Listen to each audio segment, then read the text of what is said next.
balita na ika'y mawiwili. Mga nagbabagang kamao, mga buksi. So mga par, matapos nga po naging matagumpay ang ating pambato sa Paris Olympics na si Nesty Peticio kalaban sa quarterfinals sa women's 57 kg category kalaban ang mahaba na Chinese boxer na si Su, kung saan mga idol na-secure na po ni Peticio ang medalya para sa Pilipinas. Manalo matalo mga idol, ang pinakamababa na dadalhin ni Peticio sa Pinas ay bronze medal. Pero gayon pa man mga idol, motivated pa rin ang Tubong Negros na makuha talaga nito ang gintong medalya sa Paris Olympics. Kaya suportahan po natin siya mga idol. Kailangan talaga ngayon mga idol ni Nesty ang dasal natin dahil hindi po basta-basta na laban ang kanyang pagdadaanan sa kanyang next fight. Makakalaban kasi nito mga idol ang Tobong Poland na si Seremeta, at base sa nakita natin mga idol sa performance ng kalaban ni Nesty, masasabi talaga natin mga idol na mahirap ito talunin. Mala Floyd Mayweather Jr. kasi ito mga idol kung gumalaw, suntok takbo sa laban. Sa katunayan nito mga idol, sa naging huling laban ni Seremeta kalaban ng taga Puerto Rico na si Losada na siya ang number 1 sa kanilang timbang. Pinaglaruan lang nito sa bakbakan mga idol. Mahaba at matangkad pa ang Puerto Rico mga idol, pero easy work lang ito kay Seremeta. Bagamat gayon pa man mga idol, tiwala pa rin tayo kay Nesty Peticio. Style make fights naman ang boxing. Sabi pa nga ni Mike Tyson mga idol, kung gaano ka man daw kagaling sa bakbakan, pero kapag tinamaan ka ng malakas na kamao sa muka, mag-iiba talaga ang estilo mo. At naniniwala tayo mga idol na kaya talaga ni Nesty Peticio na paalugin kung sino man ang kanyang kalaban.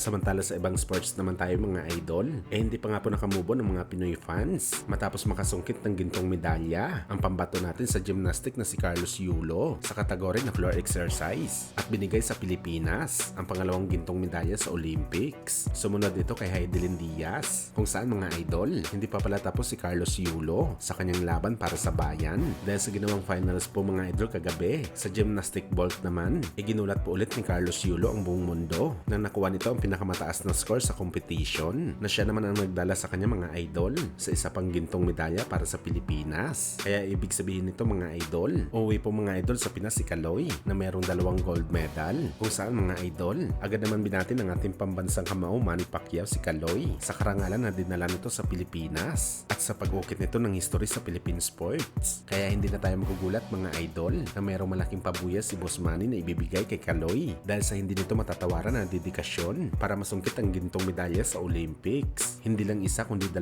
pa talaga mga idol.